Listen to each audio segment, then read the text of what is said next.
If they managed to send one man on the moon, well then why don't we just send all of them, huh? Men who are irrational, however, won't kick or struggle or raise a distressing fuss, but will sit back, relax, enjoy the show and ride the waves of their demise.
By the Scum Manifesto.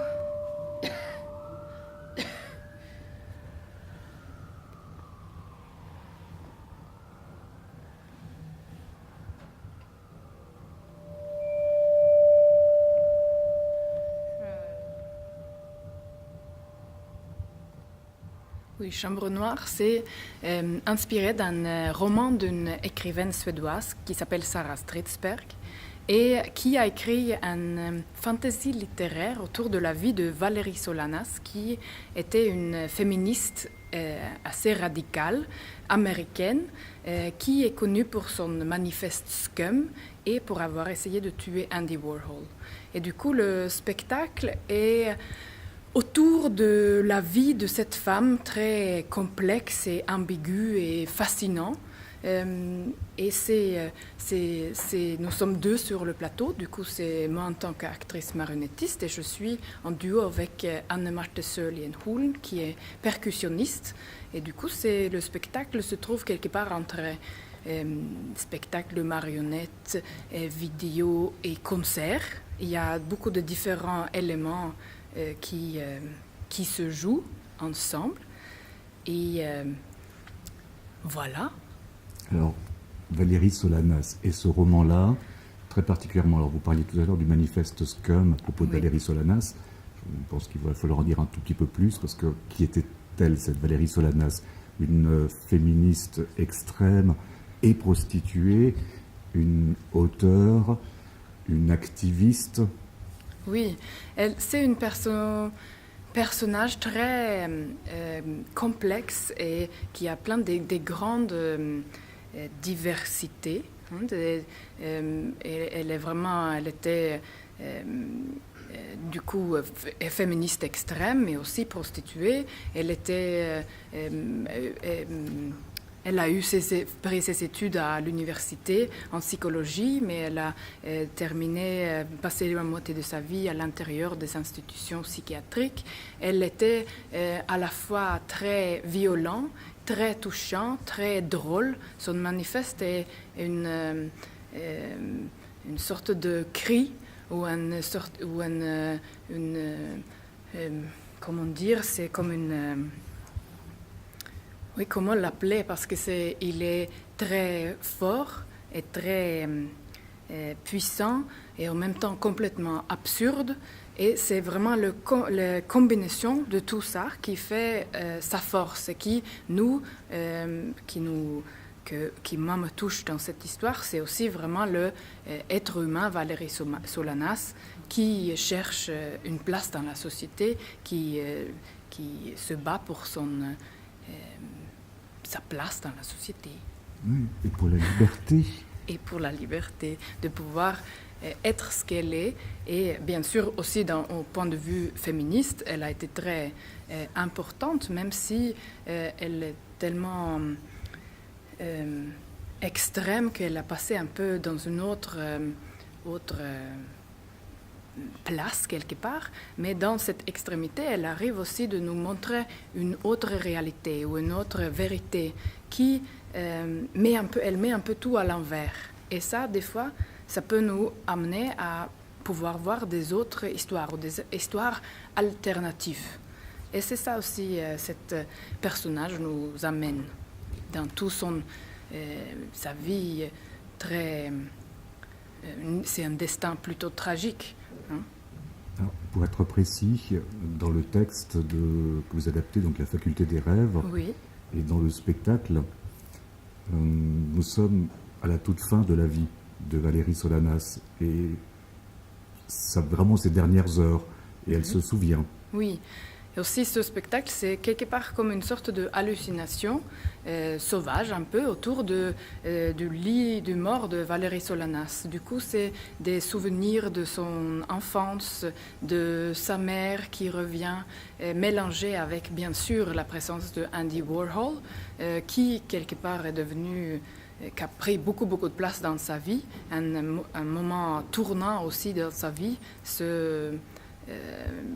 le moment où elle a tiré sur lui, et comment tout ça se mélange dans ses dernières heures de vie. Qu'est-ce qui vous a touché dans ce texte au point de passer quelques années à monter ce projet ? C'est surtout pour moi, le point de départ, c'est le livre de Sarah Stridsberg, qui est vraiment un texte qui est très drôle et très violent, où montre une vraie rage, mais en même temps qu'il est très touchant, très poétique, et il arrive à capter la complexité de la vie et d'être humain. Et du coup, c'est vraiment cet aspect-là qui me touche dans cette histoire. Alors, on va essayer de parler un peu de vous. Oui. Ingvild Aspelid, vous êtes d'origine norvégienne, oui. Venue en France il y a quelques années maintenant pour oui. étudier le théâtre, puis la marionnette, notamment oui. à l'École nationale supérieure de la marionnette à Charleville-Mézières. Oui. Il y a une marionnette qui est juste devant vous, oui. dans le texte. Réalité et fiction sont assumées comme étant deux choses très proches, et il y a quelque chose d'une zone grise, mais qui est aussi une zone de liberté, justement, entre la fiction et la réalité. Qu'est-ce qui a fait qu'à un moment donné, vous vous êtes dit, comédienne, ce que vous êtes aussi, ce n'est pas suffisant, il me faut une autre étrangeté, et peut-être le monde de la marionnette permet ce décalage plus fort encore entre l'étrangeté, entre la réalité et la fiction. Je ne sais pas, c'est un point d'interrogation. Mais si. La marionnette, crée par sa forme même vraiment une distance qui nous permet quelque part d'aller plus proche ou plus concret, attraper les sujets abstraits ou des fois qui peut être difficile à expliquer ou pas forcément être vu, mais qu'on peut quand même sentir ou comprendre et le mettre dans une forme plus concrète pour que ça permet de visualiser des thématiques dans une autre manière qui, pour moi, nous amène à un traitement du matériau plus physique.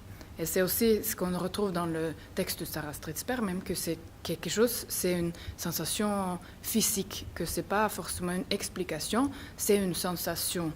Et la marionnette, elle amène cet aspect-là. Et ce que moi je travaille surtout avec, c'est vraiment la relation entre l'acteur et la marionnette. Et du coup, l'espace de jeu qui se crée entre les deux niveaux de présence. Et que c'est cette double présence aussi de l'acteur marionnettiste qui, moi, m'intéresse beaucoup à utiliser comme, pour que la marionnette devienne vraiment le clé dramaturgique de l'histoire et pas que c'est bien sûr un choix esthétique et un choix de forme, mais c'est aussi vraiment lié à comment on veut raconter cette histoire. Voilà. Vous avez plusieurs formes de marionnettes sur ce spectacle-là ? Oui, c'est surtout, sur celle-là, c'est surtout taille humaine. Je travaille quand même principalement avec taille humaine, mais elle existe en différents temps de sa vie. Du coup, elle est quand elle est enfant, jeune et du coup mourante. Du coup, on la suit sur 3 différents temps de sa vie. Et en plus de ça, il y a aussi des formes plus entre corps et marionnette. Des formes plus hybrides qui est un mélange entre mon corps et des parties marionnettiques. No, Louis, stop it, don't, Louis. Valerie, dinner's ready.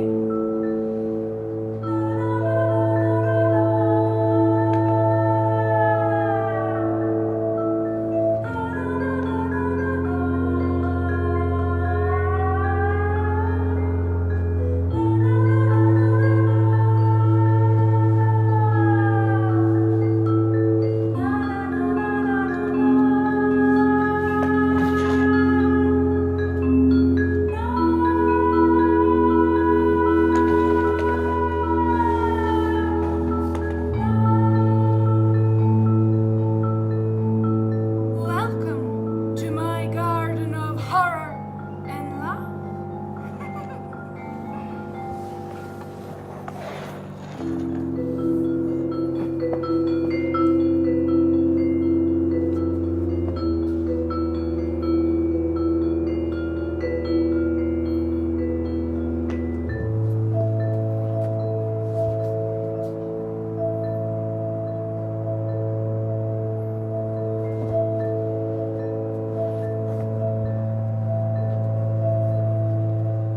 Là, vous poussez le vertige encore un tout petit peu plus loin, comme tous les marionnettistes, et que vous êtes actrice. Vous jouez avec vous-même et un autre, la marionnette. Qu'est-ce qui fait qu'à un moment donné, vous ne vous perdez pas complètement dans ce vertige C'est le regard du metteur en scène ou de la co-metteur en scène? Oui, je pense que là, pourquoi je ne me suis pas évanouie au milieu de la création, c'est vraiment grâce à ma metteur en scène, co-metteur en scène, Paula Rizza, qui a suivi tout le processus dès le début, qui a aussi travaillé avec moi sur mes précédents spectacles, et qu'on a une vraie complicité dans la création du spectacle, qui est vraiment qui est écrit par des improvisations. On fait vraiment c'est créé sur le plateau. Le manuscrit, il est encore en nouvelle version aujourd'hui. C'est quelque chose qui vient vraiment en même temps que toutes les autres choses. La musique qui est composée, les mouvements, les types de marionnettes, les scènes, tout est créé vraiment sur le plateau à partir des improvisations et des allers-retours des différents tests. Et du coup, le regard de Paula Rizza sur ça est indispensable. C'est vraiment un spectacle d'art visuel au sens le plus complet, le plus large du terme, ce qui est de toute façon le travail que vous menez avec la compagnie maintenant depuis quelques années. Il n'y a plus de frontières entre presque le théâtre, les marionnettes, la musique, la vidéo, la danse. C'est un art total. Bah, pour moi, moi, je trouve que c'est intéressant justement les croisements des différents arts et les mots endroits entre les milieux, les zones justement qui se trouvent entre les endroits, entre la marionnette et l'acteur, mais aussi entre fiction et réalité, entre la musique et la forme plus scénique, de vraiment que c'est le mélange de différentes formes pour pouvoir permettre de créer comme un langage étendu. Et du coup, qui peut nous faire communiquer une histoire sur plusieurs différents niveaux, et dans des différentes manières, que ce n'est pas que par le cerveau, mais aussi des choses qu'on comprend par la musique ou par une sensation dans le ventre ou par quelque chose qu'on voit et que peut-être ce n'est pas exactement explicable, mais en même temps compréhensible. Du coup, c'est d'utiliser tous les différents moyens d'expression et les croiser. Ça permet de créer quelque chose de plus étendu.